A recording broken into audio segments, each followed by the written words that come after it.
प्रिय विद्यार्थियों, मैं सीएम कोहली, सहआचार्य एमएसजे कॉलेज भरतपुर, आज के इस व्याख्यान में आप सभी का अभिनंदन करता हूं। आज हम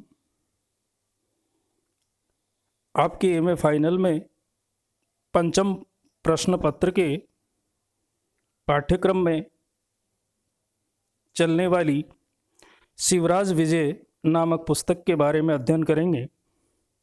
सबसे पहले इस पुस्तक का मैं सामान्य परिचय आपको बता देता हूँ।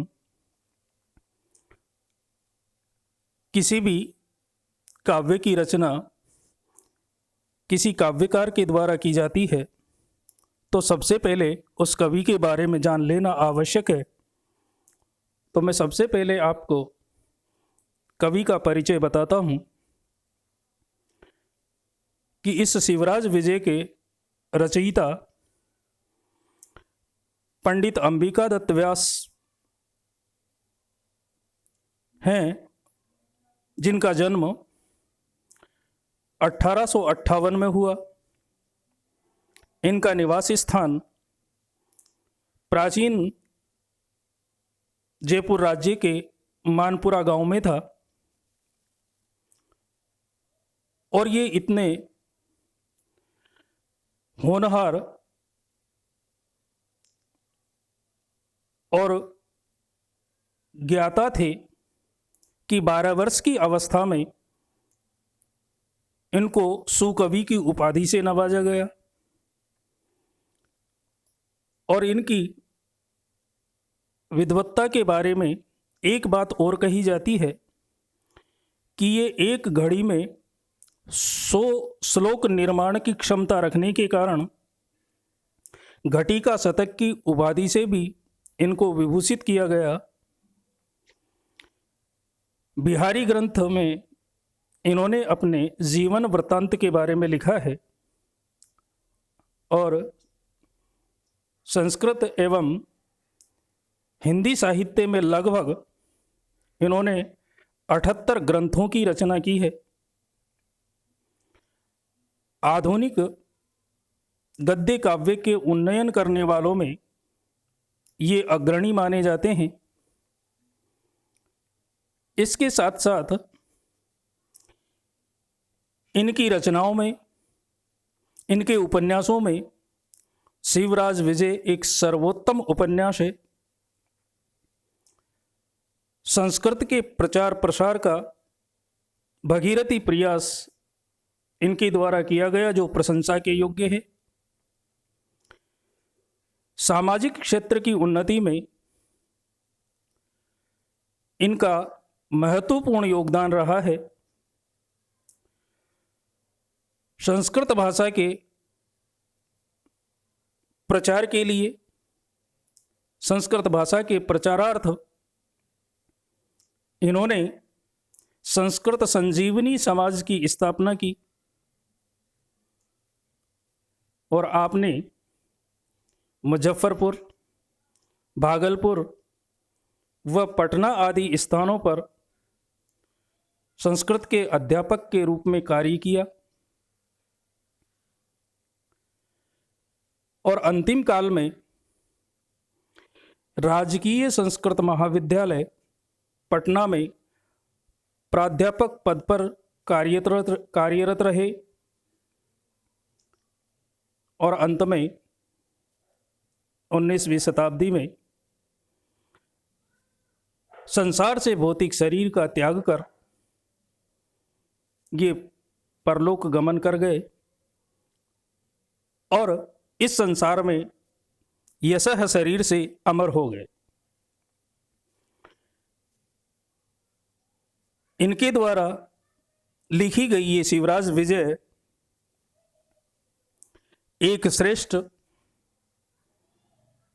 और प्रसिद्ध ऐतिहासिक उपन्यास है। तो उस शिवराज विजय के बारे में मैं थोड़ी सी जानकारी आपको बता दूं कि ये एक प्रसिद्ध और ऐतिहासिक उपन्यास है। कवि ने इसको दो निश्वासों में विभक्त किया है, प्रथम निश्वास और द्वितीय निश्वास। दोनों निश्वासों में इन्होंने औरंगजेब एवं शिवाजी की घटना को चित्रित किया है। यानी औरंगजेब और शिवाजी की घटना पर लिखा गया ये उपन्यास है। इस उपन्यास में वीर रस की प्रधानता है। बांग्ला भाषा के उपन्यासों का इस उपन्यास पर प्रभाव देखने को मिलता है। कवि की जो भाषा है वो प्रारंभ से लेकर अंत तक ओज गुण से परिपूर्ण है और सर्वत्र स्पष्ट, सरल एवं माधुर्य से युक्त है। जब पाठक इस उपन्यास को पढ़ता है तो पढ़ते समय वो भाव विभोर हो उठता है, भाव विह्वल हो उठता है। इस उपन्यास में राष्ट्रीय चेतना, देश प्रेम एवं आत्म उत्सर्ग की भावना से पूरी तरह ओतप्रोत किया गया है और कवि में देश की अवनति व पराधीनता पर महान रोष एवं खेद का भाव दिखाई देता है।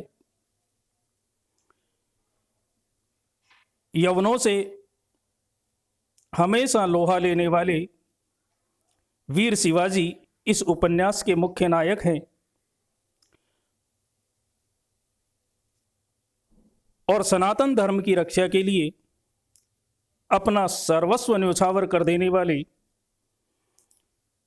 शिवाजी की विजय गाथा, शौर्य आदि का इसमें सुंदर विन्यास है। इसके अलावा उस समय के दुर्गों, किलों, मराठों की नीति निपुणता, यवनों के शिविरों, मुगल दरबार आदि की झांकियों का इसमें सजीव चित्रण मिलता है। इस रचना में बाणभट्ट एवं दंडी दोनों की शैली विद्यमान है और तत्कालीन ऐतिहासिक व्यक्तियों में से अफजल खां, यशवंत सिंह, गौर सिंह आदि को पात्र के रूप में चित्रित किया गया है। इसके अलावा शिवाजी को एक भारतीय आदर्श, संस्कृति, सभ्यता और मातृशक्ति के रूप में भी चित्रित किया गया है। वीर शिवाजी में जो देश प्रेम का भाव था उसी को लेकर के उन्होंने एक प्रतिज्ञा की कि कार्यम व साधयेयम देहम व पातयेयम। इस प्रकार की प्रतिज्ञा का वीर शिवाजी को अंतिम तक अडिग रहने वाला व्यक्ति दिखाया गया है और आदर्शों के पालनकर्ता के रूप में वीर शिवाजी का चित्रण किया गया है। पात्रों के चरित्र चित्रण में भी कवि ने अपने काव्य कौशल का परिचय दिया है और सत्य तो यह है कि अधर्म के विरुद्ध धर्म का युद्ध ही इस उपन्यास का मुख्य विषय है। इसलिए हम आज पंडित अंबिका दत्त व्यास द्वारा रचित उनके इस काव्य के बारे में अध्ययन करें। उससे पहले मैंने आपको कवि और इस पुस्तक का सामान्य परिचय दिया है। कल से हम इस गद्य काव्य के बारे में अध्ययन करेंगे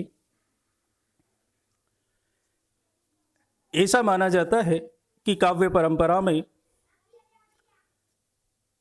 पद्य साहित्य और गद्य साहित्य दो प्रकार का साहित्य हमें दिखाई देता है।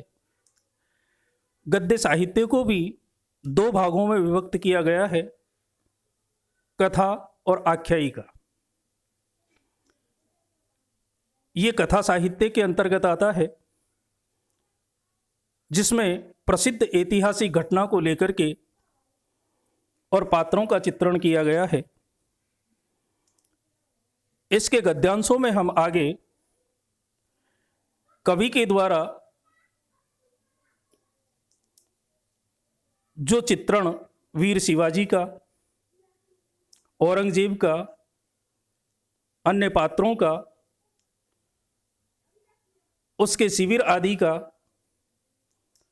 अपनी हार्दिक भावनाओं का जो चित्रण किया गया है, उसी के बारे में हम अध्ययन करेंगे। और ये काव्य विशेष रूप से गद्य काव्य के सर्वश्रेष्ठ काव्यों में से माना जाता है। तो आज शिवराज विजय के परिचय के साथ ही आज के इस व्याख्यान को